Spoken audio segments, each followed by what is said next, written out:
Welcome to Pirate Money Radio with your host, Kevin Freeman, helping you unpack the economic headlines and providing real money solutions. Hey, good day, America. Hey, while this is recorded earlier, it airs on Saturday mornings. And this is a Saturday we can celebrate. We're seeing a return to personal liberty in America, regardless of the media narrative. Free speech, freedom of religion, economic liberty, they're all making a comeback in the first few months of the Trump administration. And thanks to you, our Pirate Money Radio team, you've made your voices heard. So join me in celebration this morning. We've got Mike Carter with us. Mike, how are you feeling today? Well, I'm full of caffeine, ready to go for the day. It's been a very, very action-packed week. We're fitting a week into one day every day now, so 24/7. Weary for travels, grateful for victories, steeled for challenges. How many different locations have you been in the past few weeks? Oh, gosh, we've been hitting everything. Texas, you've been up in Oklahoma, Arkansas, Florida. We got Louisiana coming up. We've got a couple of new states coming on, potentially. I had a legislator reach out to us from Pennsylvania. And then we've got the whole, legislation happening all the way across Tennessee, Utah. It's hard to keep up. It's been nonstop travel. We've been educating not only grassroots in each of these states, but working with legislators to help get this through committees and on its way to floor votes. And it's been an amazing process. And what you're talking about is Pirate Money. This is Pirate Money Radio. What we're talking about is transactional gold and silver, where you can use gold and silver like money with a debit card. You can pay for your stuff. You can hold your money in the form of gold and silver. If it's made legal at the state level, then it is legal tender currency, and it shouldn't be taxed by the federal government, and it should be a way to escape all of the horrors of central bank digital currency, inflation, the threats to the dollar and all of that. But we have a win, and I want you to share it. And we got to do a shout out to our friend Laurie, who has been pushing this hard. Tell us about the win. Yeah, the win is in Arkansas, and we've got Rod Martin here today, so it's appropriate. The win, Arkansas is the first of, they've had gold and silver as legal tender already, but people couldn't use that. And so legislators there, Representative McClain and Senator Dodson, said, hey, we need to make this functional for people. And so we're simply looking for a free market approach that will allow them to recognize electronic transfer of gold and silver, let the free markets work with a gold depository, and give Arkansans a chance to have pirate money. Everybody can. Now, it will be legal tender, functional currency. It's a big idea, and it's kind of fun to see Walmart, coming from out of nowhere with this surprise thing, and we're going to the Capitol. Yeah, it was shocking. I'm buying multiple tickets for team members and getting hotel rooms and everything else to be in the great city of Little Rock, Arkansas. We thought we had our ultimate win in Utah, and it might still be a win, but the governor vetoed the legislation, and there's a potential override. But here, we've got Governor Sarah Huckabee Sanders, incredible woman as governor. Maybe hate to say it, Governor Abbott, but Governor Sanders, I think maybe the top in the country now. Governor DeSantis, you can come along and catch up, but no, Governor Sarah Sanders, just an amazing woman. Yeah, she is. And certainly as it relates to this legislation, Arkansas is leading. Florida's looking very encouraging. Many states, so that's what's so exciting. And it always gets down to the clock and watching the calendar and the final minutes here. But so many states moving this forward in an aggressive way. And with Arkansas officially signing, and we'll be at that signing ceremony, I believe this is a catalyst for many more states to come. So not only this legislative session, but as we go into the next year as well. A lot of this is dealing with money. We call it Pirate Money Radio. Sometimes it all comes down to simple economics and money. We'll be talking with Rod Martin about that, but there are only three things you can do with your money. You can give it, you can spend it, or you can invest it. Here at Pirate Money Radio, we work to explain solutions that support all three areas in a way that promotes liberty, security, and values. Patriot Mobile, mobile phone company, supports the Pirate Money Radio program. Patriot Mobile uses U.S. carriers, including AT&T, Verizon, and T-Mobile, and operates on both Apple and Android phones. More information about the Economic War Room, Pirate Money Radio, it's all available at piratemoneyradio.com/AFR. That's piratemoneyradio.com/AFR. And speaking of money, you may have noticed some scary headlines about a trade war coming, indicating higher prices, maybe a recession. Is this a Great Depression? Because last time we had a big trade war, it ended like that. So we've got joining us to discuss the implication of Trump's trade war and tariffs is our friend Rod Martin. Rod, by the way, worked for another Huckabee in Little Rock, Arkansas, a lifetime ago. But if you've been following rodmartin.org, you realize he is on fire. He is one of the leading intellectuals in America today. He's conservative. He loves Jesus. He has over 200,000 followers on X right now, and I've watched that just balloon as he started publishing. 22,000 subscribers on his rodmartin.org Substack, and he is bringing it. Welcome, Rod, to Pirate Money Radio.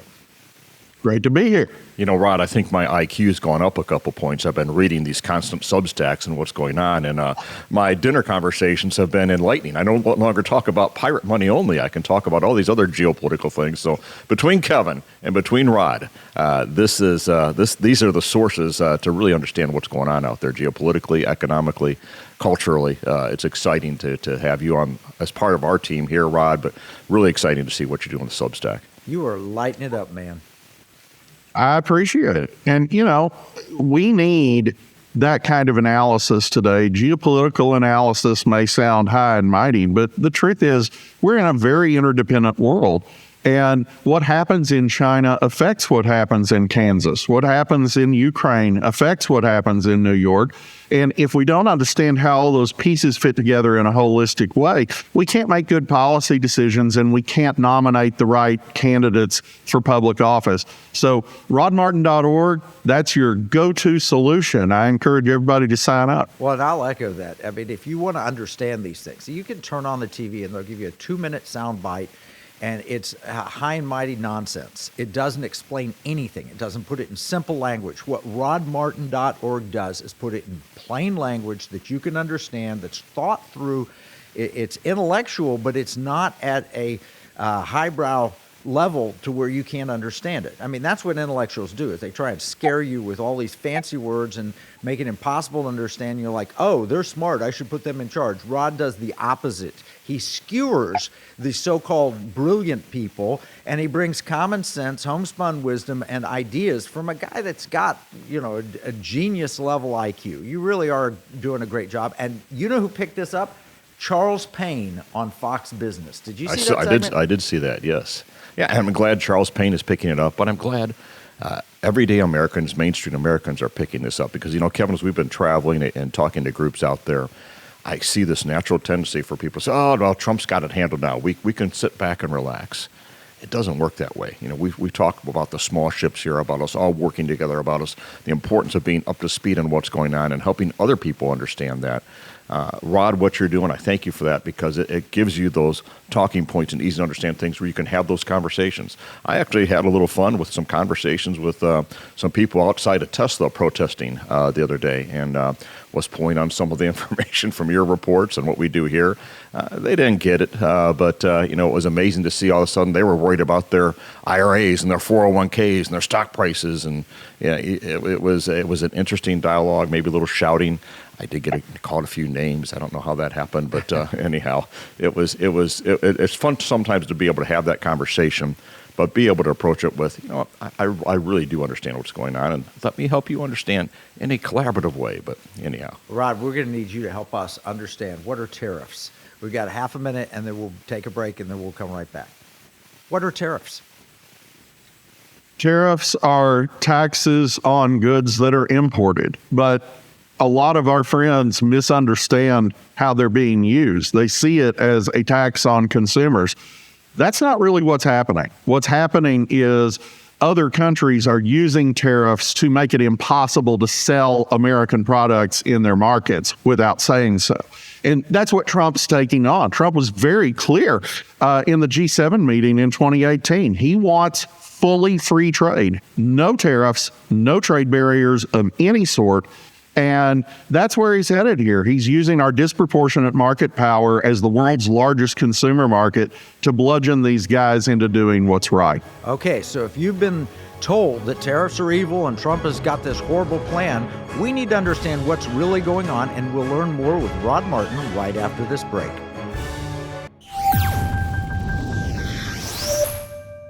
Here's a $10 bill. It's got the picture of Alexander Hamilton on the front of it. You know, it's kind of sad. When I was 10 years old, everything that I could buy for $1 now costs about $10. That's the cost of inflation. It's just paper. It's not backed by anything. You can't exchange it for gold and silver. You used to, but you can't do that anymore. And that's unfortunate. You know, pirates wouldn't accept this. Pirates, they wanted gold and silver. Patriots, the founders of this nation, also wanted gold and silver coin. In fact, they put a provision in the Constitution, 17 words, that said states could only make gold and silver coins tender within the states. That's why I wrote this new book, Pirate Money, Discovering the Founders' Hidden Plan for Economic Justice and Defeating the Great Reset. It will explain exactly the history of money and exactly why gold and silver coins can be made modern with new technology and a useful monetary system. PirateMoneyBook.com.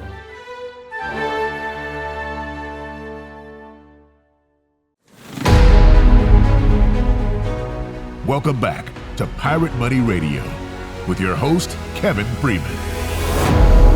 Yeah, and I'm joined by Mike Carter, the co-host, and our special guest, our dear friend, Rod Martin, and we were talking about tariffs. Rod, take us back. It's 1776, the founders of this country.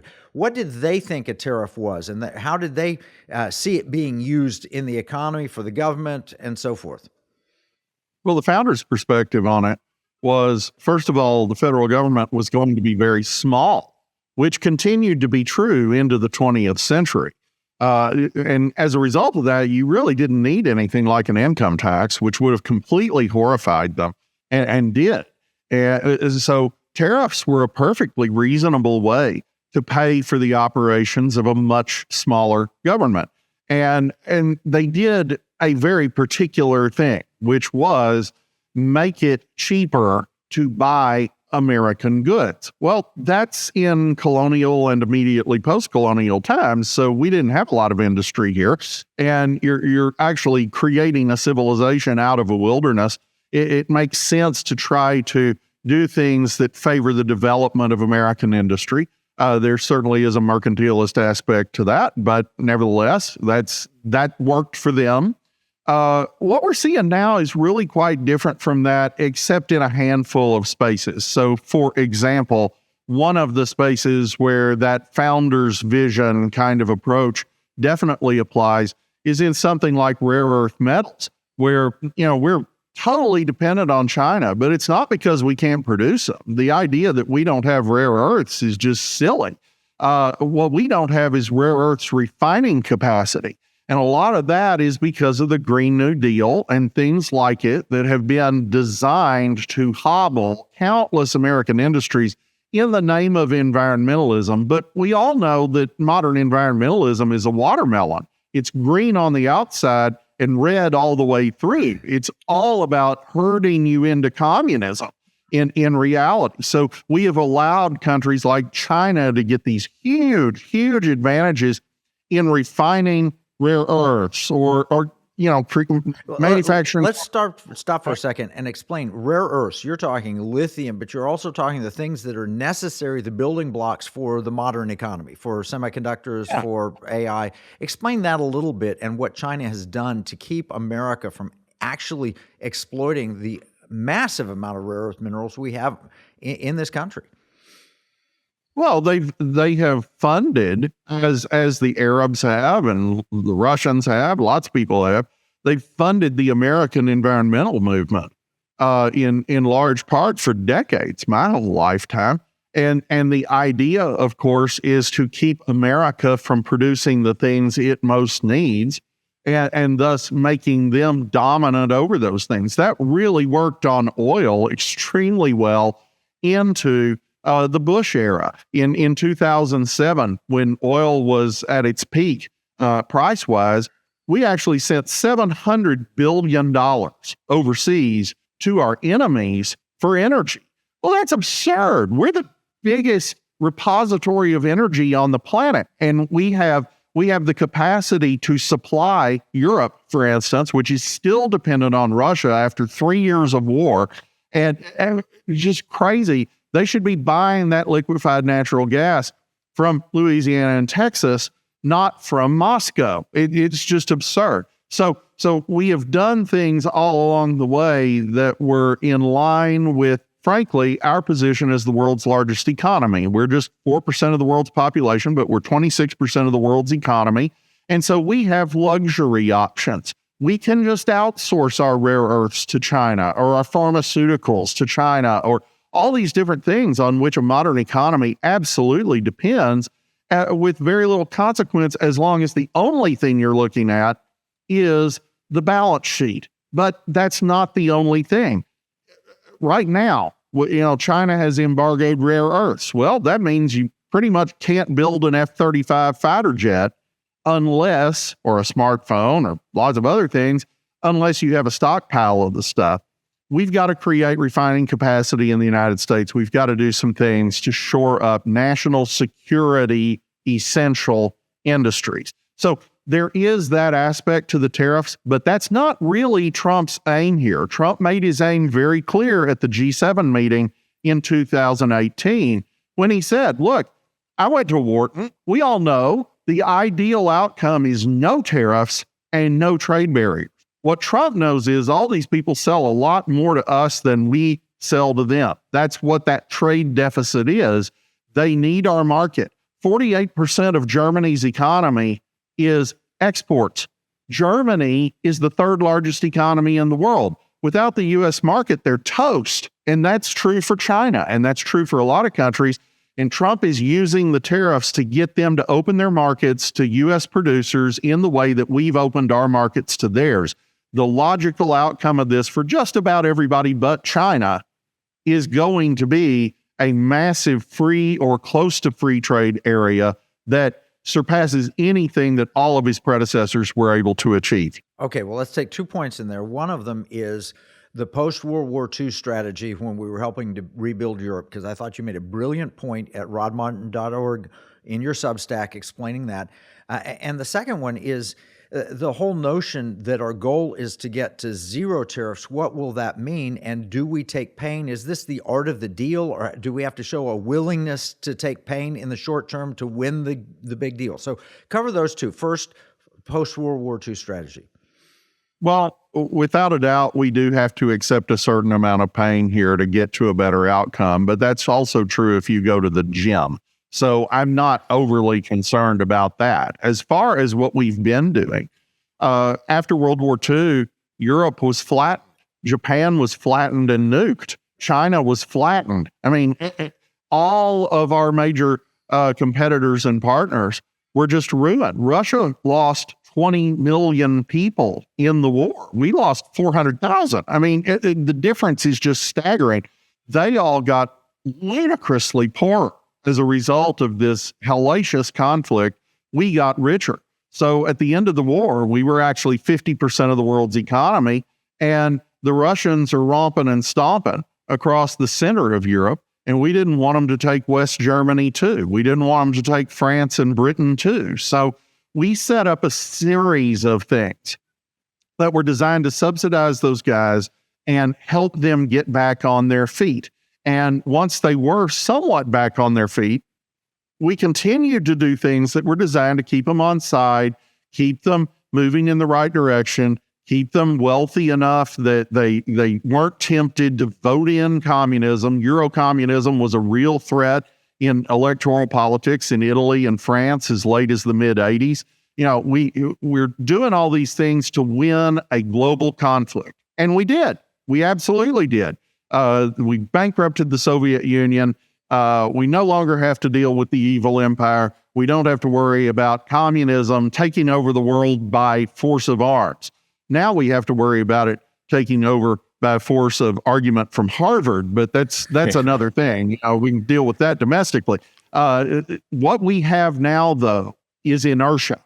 For 35 years since the end of the Cold War, Washington has operated on autopilot, and it has continued these lopsided trade deals and these lopsided defense deals. You look at NATO, we're picking up 70% of the bill to defend basically Europe. I mean, they're not defending us. There's nobody in North America who's going to invade us. So we're picking up 70% of the bill to defend them. How does that make sense? And why can't we get to something more like 50-50? And the same thing is true in trade. It is ridiculous that the EU charges 4 times the tariff on cars that the United States does. That means basically if you're in Europe, you probably don't buy an American car. It's ridiculous that India charges a 100% tariff on American motorcycles. That means Indians just don't buy American motorcycles. It's absurd that Canada, our closest trading partner, charges 280% tariffs on a lot of our dairy goods. What does that mean? It doesn't mean Canada's collecting taxes on American dairy goods. It means Canadians aren't buying American dairy goods. And that's what Trump's trying to fix. We've got to get to the point where these deals are fair, where our partners, whether it's defense or trade, our partners really are partners and not dependents. We're sick of these guys basically being teenagers in our basement who don't get a job, and we're just asking them to go apply a few places and maybe contribute a bit. Yeah, and what it seems to me like, and Mike, you're probably feeling this, it seems to me like because we pick up the tab, Americans are poorer and they're able to live, with bigger healthcare policies and all that, and then they look down their nose at us, and yet we seem like we're paying for it. Yes, that's clearly we are. Exactly. Yeah. And what I like what you shared, Rod, is we're not asking them to necessarily even pick up all of it. Let's get to a 50-50 partnership on some of this stuff. And we're not asking for anything unfair. We're asking to have the same access to their markets that we've given them for decades. We're asking for the same tariff rates from them that we charge them. We are asking to bring those down even lower, maybe to zero in a lot of cases, hopefully. And we're asking them to pick up some of the bill for their own defense. Europe is not some impoverished third world hellhole. Europe is one of the richest portions of planet Earth. There is no excuse for Germany to be training its soldiers with broomsticks because their defense budget can't afford rifles. It's absurd. It's ridiculous. And when they cry, oh my goodness, Russia's coming. Well, you don't act like Russia's coming. You act like if they did come, we would do all the fighting and dying. And that's just ridiculous. We're not going to do that anymore. But if they want to be partners, we can be equal partners and some of the best partners they've ever had, as we've demonstrated for the last 70 years. Well, for the last 35 years at least, I think we've been telling the Europeans, we want fairness. Give us fairness. And it's gotten us nowhere because we just say, hey, how about this? And they say, no. The art of the deal is what changes things. It's Donald Trump's approach. Can you explain the art of the deal? And again, we have 30 seconds, but we'll come right back and we'll keep going. Well, we'll probably need that extra time. But yeah, Trump's been writing about this since 1987. I don't know why anybody's surprised about anything he's doing because he laid it all out in a book on negotiating from decades ago. I was a teenager when that book came out, and that's exactly what he's doing. He's coming in high. He'll get to the point that he actually was seeking, and he's expecting a good deal, not just for himself, but for everybody, because that's how you do long-term business. And that's what we're going to do here. We're going to set the world right. We're going to get to a point where everybody's prospering together. And I guarantee you, if you really do get to free or mostly free trade, there will be an explosion in prosperity. Okay, so we're talking with Rod Martin, maybe about the golden age for America and the world. We'll cover this and more when we come right back after this break. In uncertain times, finding stability in the economy can feel challenging. But what if you could navigate economic volatility while honoring your biblical values? At Timothy Plan, they believe this balance is possible. Timothy Plan filters its volatility-weighted ETFs and family of mutual funds through a biblical pro-life and pro-family lens, so you can see competitive returns and moral responsibility, helping you to weather the economic storms. With Timothy Plan, align your investments with your values while adapting to our ever-changing culture. Since 1994, Timothy Plan has been recognized leader in biblically responsible investing. Timothy Plan, your bridge between faith, finances, and the future. Visit timothyplan.com or call 1-800-TIM-PLAN or 1-800-846-7526. Investing includes risk, including possible loss of principal. Before investing, carefully consider a fund's investment objectives, risks, charges, and expenses contained in the prospectus available at timothyplan.com. Pirate Money Radio, helping you give, spend, and invest in ways that align with liberty, security, and values. Welcome back with your host, Kevin Freeman. Co-host Mike Carter and our guest Rod Martin, and we're talking about the art of the deal with President Trump. And I got to tell you, I was recently in contact with some insiders inside the White House, and they say, these people who say that President Trump is getting knee-jerk reactions and he's just a blowhard and he gets upset and so he just throws out these. I'm told that the tariffs are extremely well calculated. They're more data-driven than any policy they've ever seen in the White House, and it's being run by a guy that I worked with a little bit named Kevin Hassett. Kevin actually wrote an endorsement cover note for my book, Secret Weapon. I think he wrote a note for Game Plan. I remember meeting him at AEI Institute in D.C., sat down with him, and I was talking about economic warfare. And he didn't really, it's like, what's economic warfare? He was a complete free trade guy, free market guy, everything. I said, but everybody doesn't always act rationally. And he, at first, was like, explain that to me. And so I gave him the example. I said, well, Osama bin Laden doesn't act rationally. He had a $300 million fortune at the turn of the last century, and he chose to throw it all away and die in a cave. How rational is that? But then I realized, actually, it was extremely rational from his worldview. From the worldview of Osama bin Laden, he just had a very long time horizon. He was looking at eternity rather than looking at what was happening immediately, which is what Christians do. We look at eternity. So actually, maybe he was acting rationally. Anyway, Hassett... But I was with him just about a year ago. I saw him here at an event, and you not only helped him understand that, but he was speaking very highly of you. And of course, he's endorsed the books, but he's recognized that now, and how fun it is that he's in the White House working through this strategy. Honestly, I don't know that he would have been President Trump's top pick unless he understood economic warfare. And I'm at least... part of the education that was on that path for him to get economic warfare. Anyway, but we've got Rod. And Rod, this looks like a chaos in the White House to many Americans, but it isn't. It is data-driven, and you have explained it so well in your Substack, found at rodmartin.org, if you want to learn more, where you talked about a free trader's case for tariffs. Explain the art of the deal. How is President Trump applying this old artifact of taxation that we've for 35 years admitted we're the suckers in, but he's come in and changed things? How has he applied the art of the deal there? Well, it's supposed to look like chaos. I don't understand why people don't understand that, except, of course, most people aren't very good at negotiating. They probably get ripped off at the car dealership, too. But this is just basic. Trump has the upper hand. He understands this is the world's largest consumer market, which apparently most of Washington doesn't get. And therefore, all these countries desperately need access to it. That's how they make money. China depends on exports. Germany depends on exports. Japan depends on exports. South Korea depends on exports. We don't. We really don't. And not only that, but we could produce anything they're producing. And, take the rare earths case.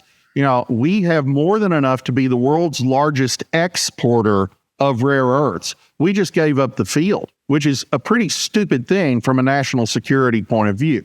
So what is Trump doing? Well, he told you in the art of the deal years ago. He describes his negotiation with Tiffany's, the famous jewelry outlet. Tiffany's has its flagship store right there on Fifth Avenue. Trump wanted to build Trump Tower. That required him obtaining air rights in New York, which belonged to Tiffany's, and Tiffany's didn't want to sell.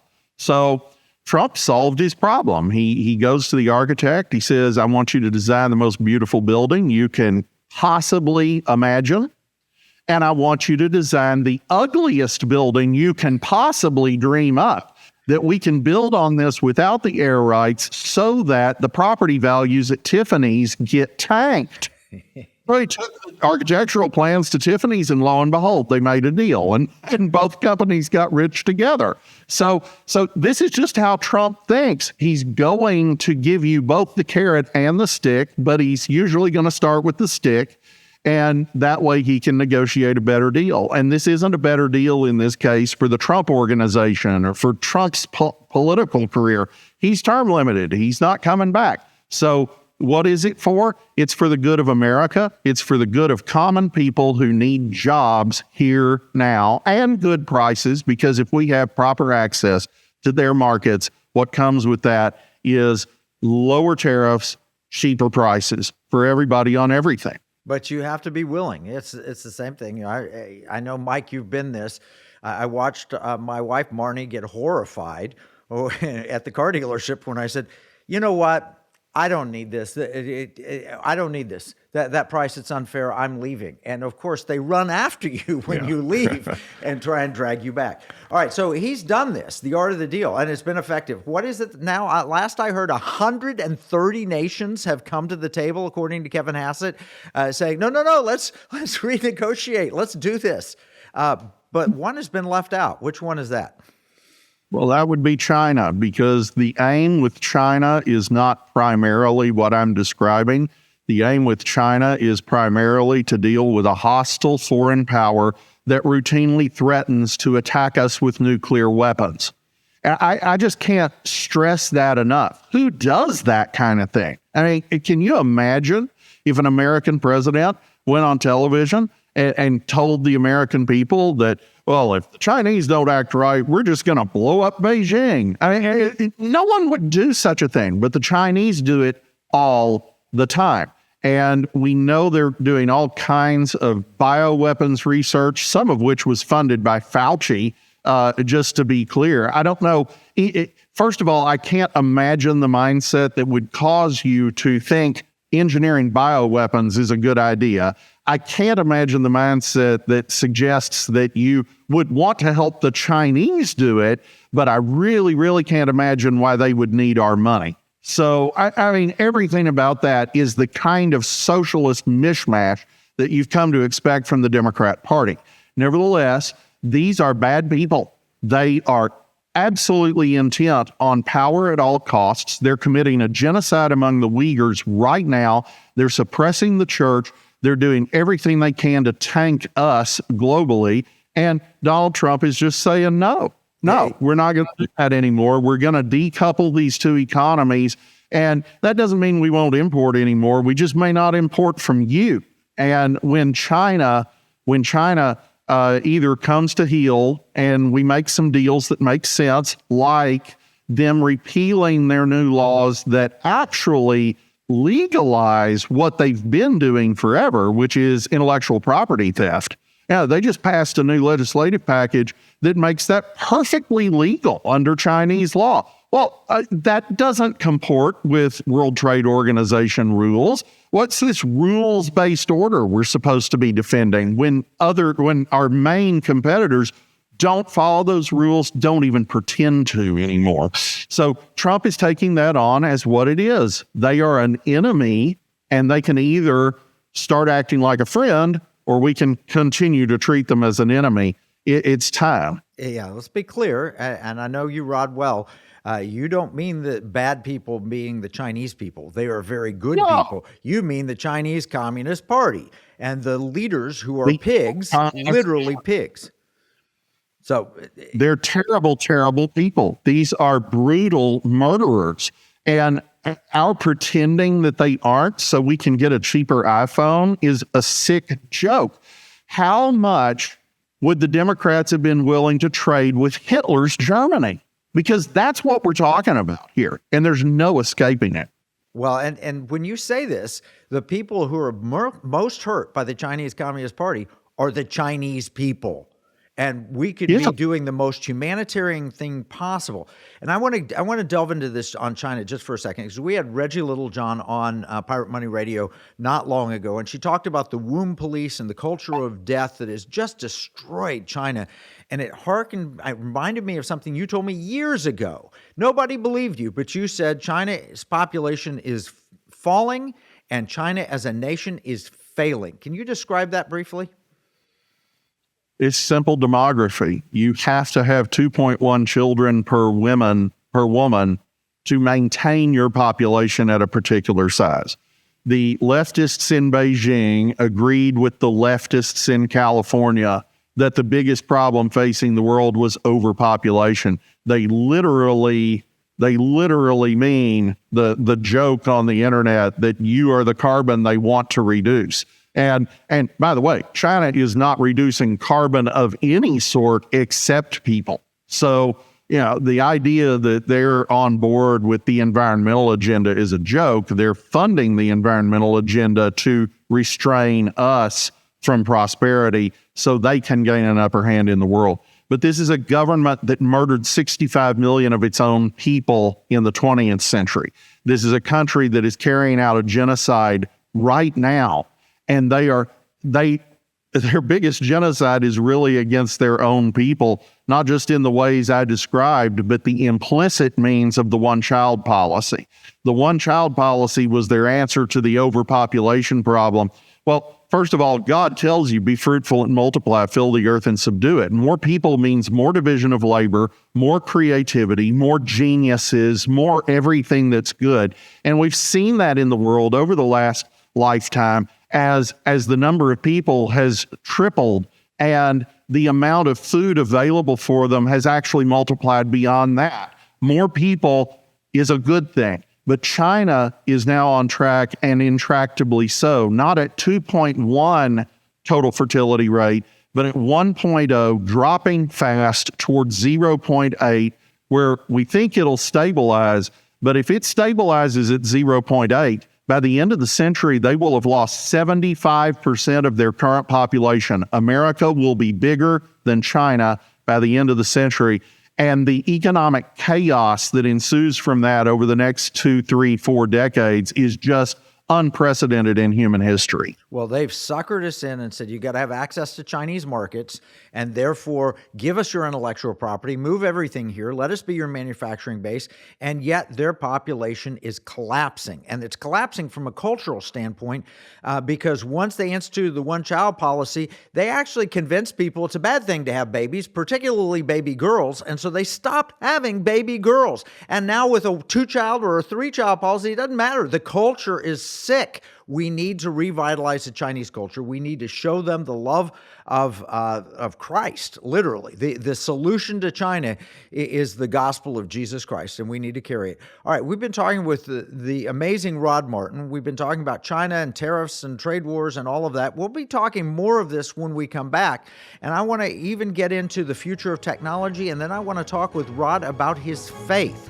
We've got to bring the gospel around the world and maybe around the universe. We'll be right back with Rod Martin, and we'll be talking about the future of mankind. Throughout history, the spirit of patriotism has prevailed.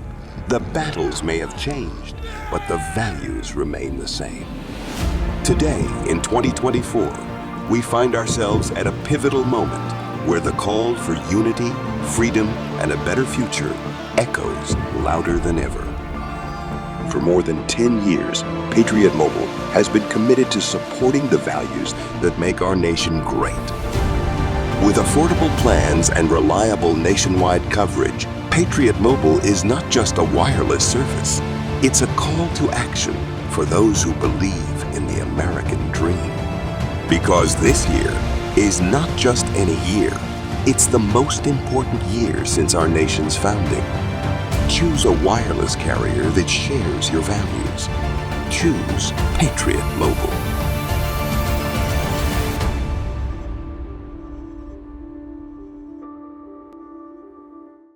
Washington said paper money opens the door to every species of fraud and injustice. Jefferson said paper is poverty.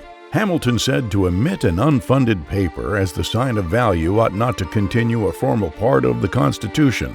The founders hated paper money, so they put a pirate money clause in the Constitution for our state to use. Learn more at transactionalgold.com. Pirate Money Radio, helping you give, spend, and invest in ways that align with liberty, security, and values. Welcome back with your host, Kevin Freeman. Yeah, and the co-host Rod Martin, and we're talking about the way that the trade wars and the tariffs and all that may impact you. They might impact your pocketbook. But there's the art of the deal at work here. There is an actual plan, and we're seeing it being used in two important ways. One is to expand free trade around the world, and Rod's described that to us, how President Trump is actually using tariffs to increase free trade and increase prosperity. At the same time, with the same single weapon, he's also putting the hammer down on communist China, who has caused nothing but chaos and mayhem and problems in the world. And Rod's just described how China is on a death march in their own society. But the future for humanity, is it dire or is it good? Rod, what are your thoughts? Well, we really are on the brink of that golden age Donald Trump has been talking about, and you know that I've been talking about it longer than he has. Now, it could be a dark age, too. It could be a very high-tech dark age, and we've seen what that looks like in China with the social credit score system. You can show up at the bus station, and your ticket is canceled because they caught you on camera reading the wrong meme or going to a house church or something. They can make you an unperson in the electronic blink of an eye. That's all very possible here, and you saw a somewhat primitive version of that same technology in Orwell's 1984. The Chinese government saw 1984 as a how-to manual.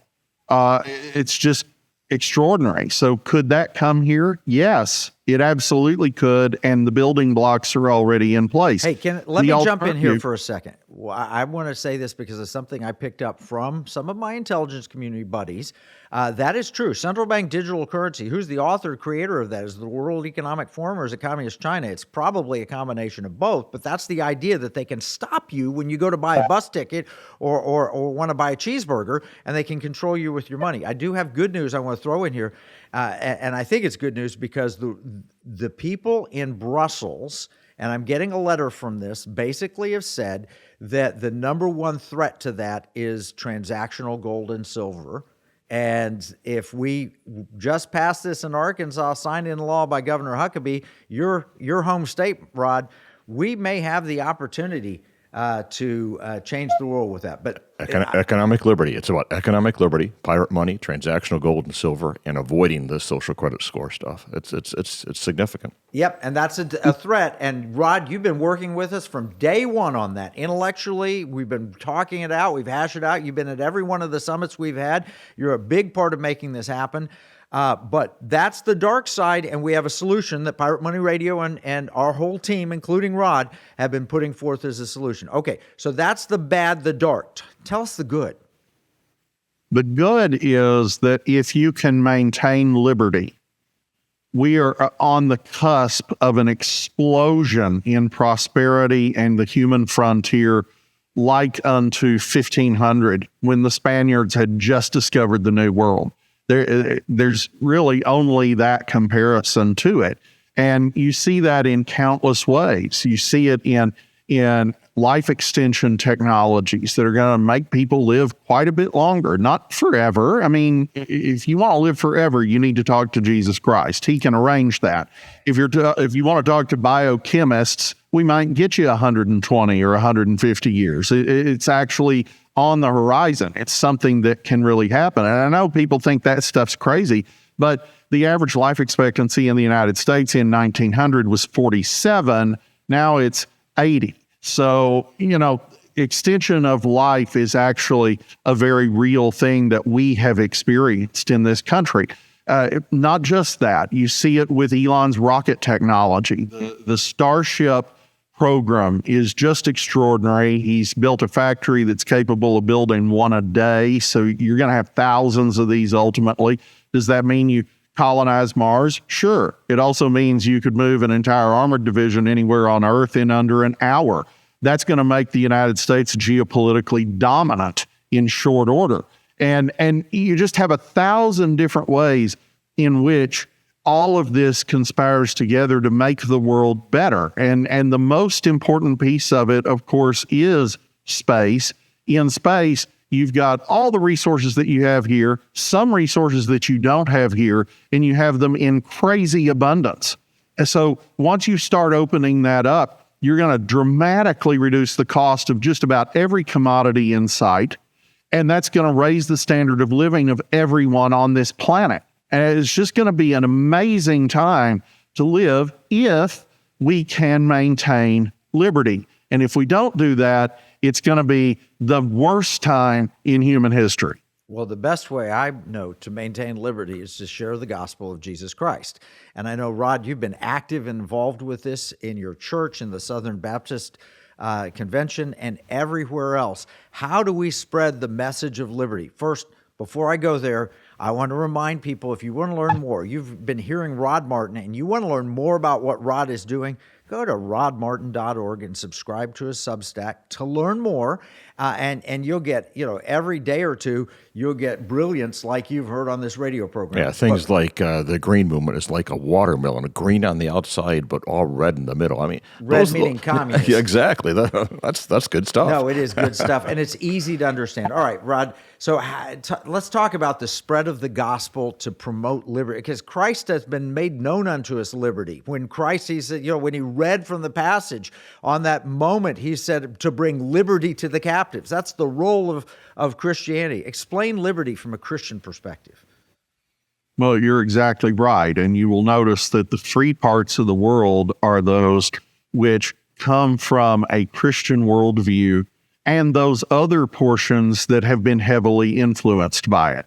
So South Korea, for instance, is about 50% Christian now. Japan is about 1% Christian, but Douglas MacArthur wrote its constitution. So, that's getting you there. What we have in Christianity is the idea, first and foremost, of the sovereignty of God, that there actually is a lawgiver who is above all human opinion and all human governments.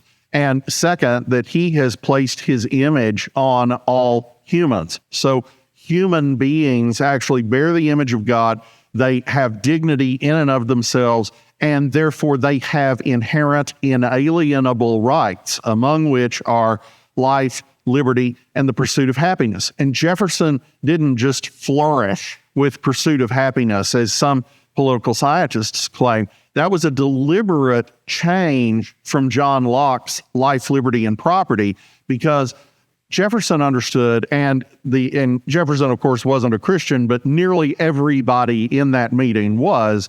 They all understood that the most important thing is not property itself, but the right to pursue your own calling and gifts, which is already talked about right there in Scripture. We already have the picture of the division of labor in this idea of the body of Christ, that some people are heads and some people are hearts and some people like me are probably toenails or whatever, but they all have their place in the body and they're all essential to its functioning. That was already baked into the cake in the Christian worldview 1,700 years before Adam Smith articulated it in The Wealth of Nations. So everything we're talking about, whether it's human flourishing, whether it's prosperity, whether it's lifting people out of poverty, whether it's giving them freedom and dignity and protecting the rights of not just minorities, but that smallest minority, the individual, all of these things flow from a Christian worldview. And you're seeing increasingly people who have been known as being atheists talking about the necessity of the Christian worldview to maintain liberty. Elon Musk, of course, being one of the key proponents of that now. Oh, it's fantastic. And I've seen President Trump speaking fondly of Christianity and the role that Christianity's played in his faith. I see what this is saying to me is that Christianity shouldn't be kept in its little Sunday box. It needs to break out into every aspect of our life. Mike? Yeah, absolutely. And that's really where only true liberty comes from, is that freedom. And, we're seeing, uncertainty everywhere. And just having that trust in God and faith and knowing that He's ultimately in control, that's the ultimate peace people are going to have. That's the ultimate wealth you will have. Yeah, and we're getting from the media, from they call it the legacy media or maybe the wicked media, I don't know what you want to call it, but we're saying, oh no, this is chaos, don't do this, don't look in this. It is actually an open door of liberty and freedom. You find Christ and you pursue truth, and you see humanity flourish. I think that's your basic message, Rod. It absolutely is. And of course, we're taping this in Passion Week. Sunday is Easter. And, it's an important time to remember what Jesus Christ has done for us. We were dead in our trespasses. We are, sin sounds like a Sunday school word. Okay, but what does it really mean? It means we're traitors against that king. That king has an absolute call on our every thought and action, and we are in rebellion kind of by nature. And there's no way for us to pay the price for that other than our own death, which really doesn't get you there and certainly doesn't do any good for you. So Jesus Christ came and lived a perfect, sinless life and died on a cross that he could be the substitutionary atonement for each of us. He can pay our price. And then on Sunday, on Easter, he rose from the dead. He rose from the grave, and he rules at the right hand of God the Father over all of us to this day. Those bedrock truths are the core of the idea of liberty. They're the core of your individual liberty from sin and death. Amen. Thank you so much, Rod, for joining us on Pirate Money Radio. You may have some questions. You may have comments. You can reach out to us at afr@piratemoneyradio.com. That's afr@piratemoneyradio.com. And of course, we need to pray. We need to pray for America to return to God's principles. Pray for the world to return to its principles. Let's get back to business and do it God's way. This is Pirate Money. Listen to us wherever you get your podcasts, Apple, Spotify, etc. It's Kevin Freeman, joined by Mike Carter and Pirate Money Radio. Arrgh.